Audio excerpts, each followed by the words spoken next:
says that she loves me. Isn't it lovely when the one you loving is the one you're loving? I wanted to play this clip from Neil deGrasse Tyson, astrophysicist. He it's a longer interview, but I wanted to pull this clip because I wanted to know what you guys think about this. Smith, play it. The point is, the moment you say you're a Black person, I want to cast you as a Black person. I'm going to ask you Black people questions. You have ghettofied the interaction. If I'm a Black scientist to you, then I'm not actually a scientist to you. Yeah. You have asterisk by your name. Yeah. you have constrained who and what I can be in your mind by even assigning that label. So, Kevin Powell, are you a Black author? Omalade Bell, are you a Black founder? Are you a Black? Well, it's Black Girl Ventures.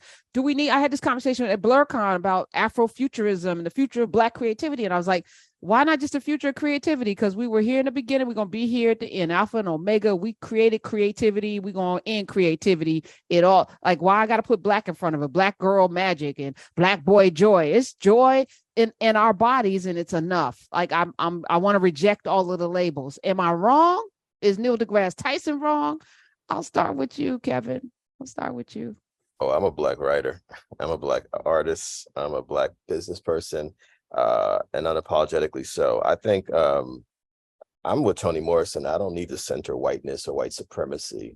I'm looking at the lens of my own life. I love all people. I've said that many times on this show, but I think we'd be foolish not to say that we love ourselves. And so when I look at what Sister Bell is doing, of course, we can move in different spaces, but I think it's about owning who we are and maybe being in love with who we are. And I'm especially proud of that because I know that I hated myself the first 18 years of my life because of the wonderful white-centered education that I got that taught me to hate myself and basically erased the fact that people like you two who are in the show right now even existed. You know what I'm saying? So I don't think we should ever be apologetic about saying that this is who I am and this is what I represent. And I actually respectfully disagree with them. It hasn't limited me saying I'm a Black writer. I've been to all 50 states and 5 of the 7 continents. My work is all over the world, but I understand that I represent my mama in them. I represent my grandmama. I represent my families when I'm writing. I'm telling the stories of the people that I come from in South Carolina, in Brooklyn, in Jersey, and there's nothing wrong with that. And I think that we got to stop being apologetic about being Black. Like, what is wrong with being Black? Yeah, I agree. I think, okay, so by the way, I'm coming off of 30 days of traveling abroad. I was in India for 2 weeks and I was in Kenya for 2 weeks. And so I think I'm looking at this, as you asked me this maybe before, because my company is Black Girl Ventures. And I would just say I'm who I need to be when I need to be, and that has nothing to do with me disrupting who I actually am. So I would say that and this is what's so interesting to me about the Supreme Court decision and affirmative action and DEI, all right. This, killing the DEI, right? So one of my friends, she's deep into the DEI space and it's gotten real hectic in a lot of ways and even dangerous for her in Texas. And so we've been having some conversations about it, and I found myself going, into the yeah, that's crazy. Oh my God, why would they do that? I was like that at first. And then I said, wait a minute. We didn't want your stinking DEI titles, no way. We didn't ask for that. You know what I mean? We didn't say, hey, we said, can we be more equitable? And you said, well, let me call it DEI so I can get some time. Let me buy myself some time by calling it DEI. You get what I'm saying? It's just like the projects. You want to give it and take it away. It's just like whatever type of assistance you think you give it and taken away. I think that it's just time for us to think about this is temporary. Be honest with ourselves. Hey, all this stuff that they think they're giving us as people, as Black people, it's temporary. It ain't ours to start with. So don't start shaping your whole life around, that was my title. No, it wasn't.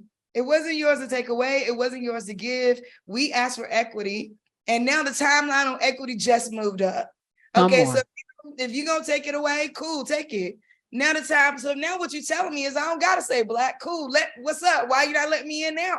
The problem didn't go away, no matter what you want to call these things.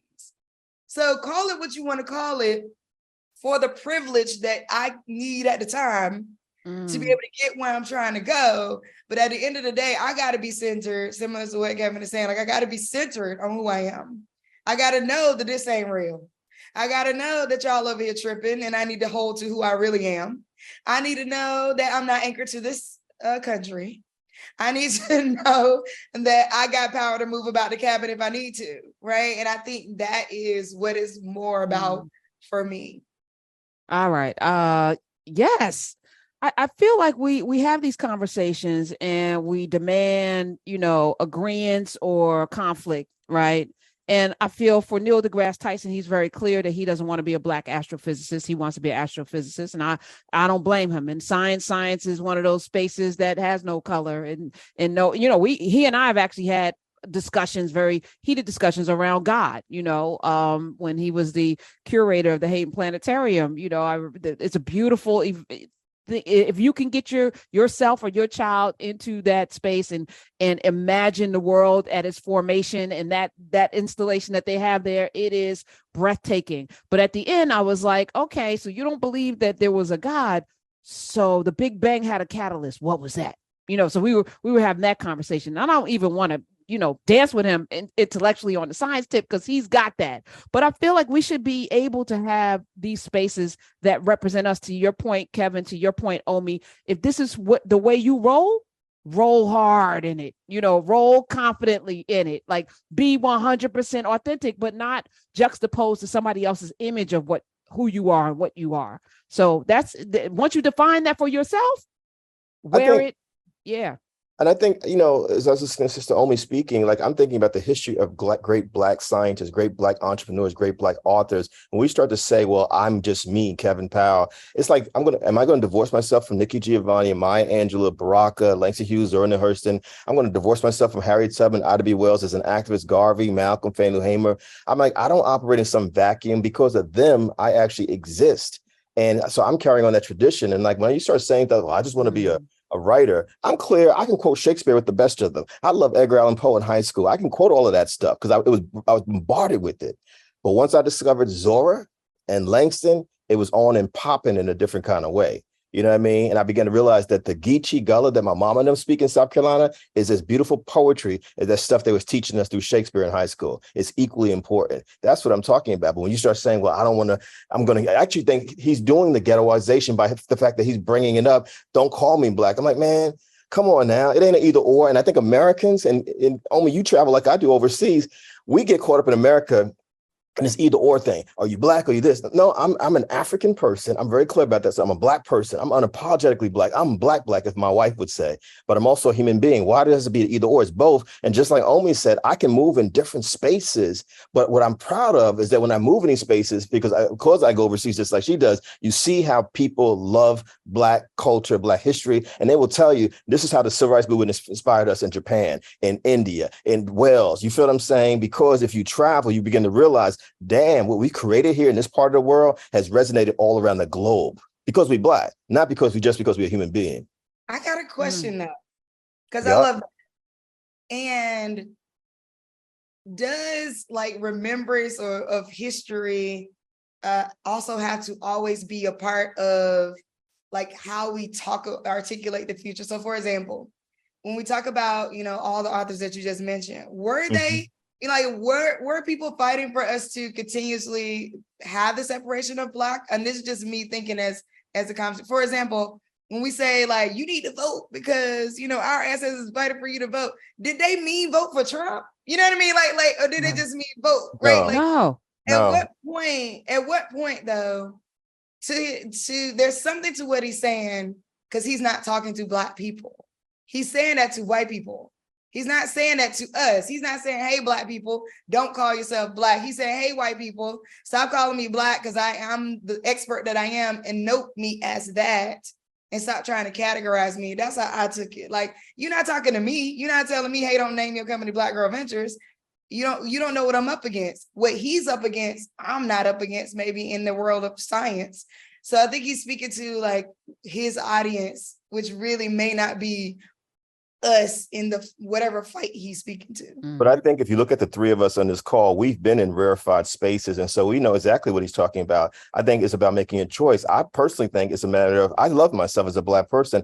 I've spoken to majority white audiences, majority Black audiences, multicultural audiences, all of that. The difference is I don't succumb to white supremacy, to racism, where I feel like I got to change up who I am depending on the audience. Everyone gets the same person.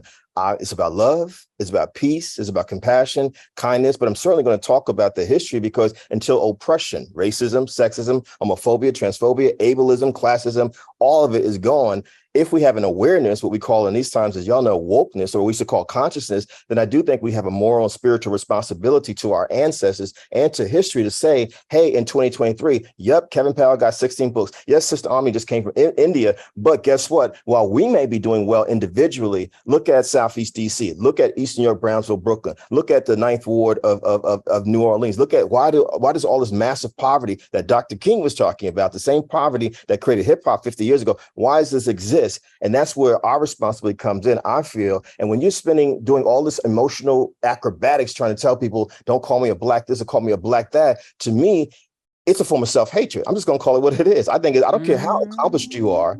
I think it's a form of black self-hatred that you're telling people. No, I'm saying, guess what? I needed to know that Lewis Latimer existed. I need to know that the sisters as depicted in the film Hidden Figures existed, because guess what? I didn't know that when I was growing up. They gave me no black. Well, I got 13. I went to school. It was the so-called best schools in Jersey City, Sister Bell. And guess what? I got black folks were slaves. Dr. King had a dream. He didn't get the whole speech. Rosa Parks didn't get her seat. And that was the totality of black history the first 13 years of my life. As a result, I hated myself. Guess what? I actually needed to see black computer scientists. I needed to see black writers, because then I could see that something was possible. And when you see someone like Brother Neil saying this, I'm like, bro, do you realize the impact you're having on black kids who are into the sciences just by your very existence? But then you're caught up in this whiteness and you're trying to do this mental acrobatics for your own yourself, where you're saying, you know what, don't call me this black thing. I'm like, well, guess what? It doesn't matter what they say. Like Malcolm X said, it doesn't matter if you have a PhD, because if white supremacy sees you as an NIGGA, they're going to see you as an NIGGA. What matters is how you present yourself in a form of self-love, no matter what the audience looks like. And actually, they do the hard ER.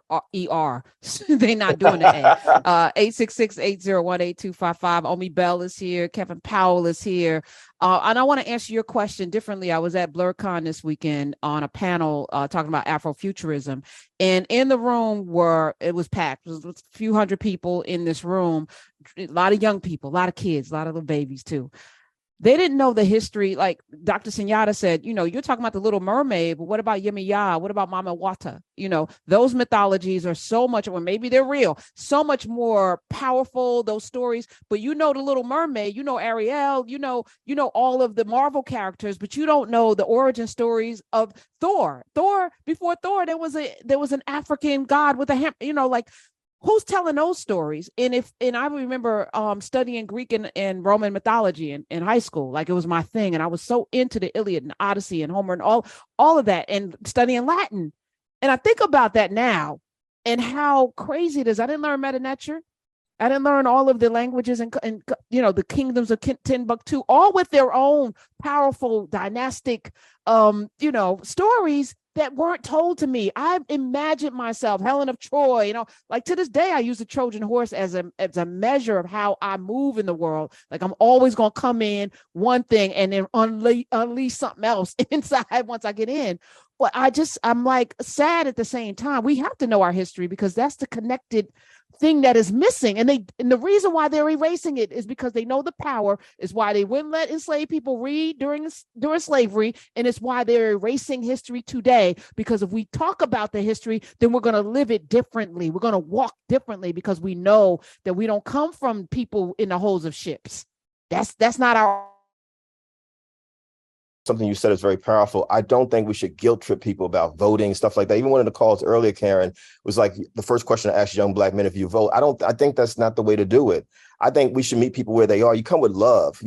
I prefer to just say what's on your mind, and then you tell me what you're thinking about, what you're feeling. And then if you happen to be someone who's worldly and travel the world like Sister Bell has, then you can say, well, guess what? Your world doesn't have to just be H-Town or New York or LA. You could actually go to India. You can actually do the things that I'm doing. I'm going to give you some examples how. So I also think that it's wrong for us to guilt trip people if they don't read books. I remember when someone first told me don't eat pork, I was offended. I'm like, look, man, I'm hungry and this food is good and this bacon is delicious. You know what I'm saying? You know what I mean? Let me get to my conclusion about my diet. Don't condemn me because I'm trying to eat, because I got a meal card, because I'm in college, I'm on a financial aid program, and this is the first time I can get as much food as I want. You feel what I'm saying? So I agree with you, Sister Bell.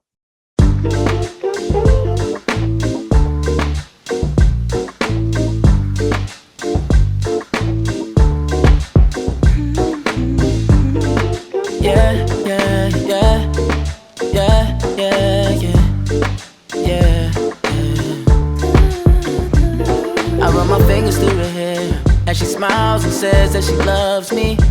Isn't it lovely when the one you're lusting is the one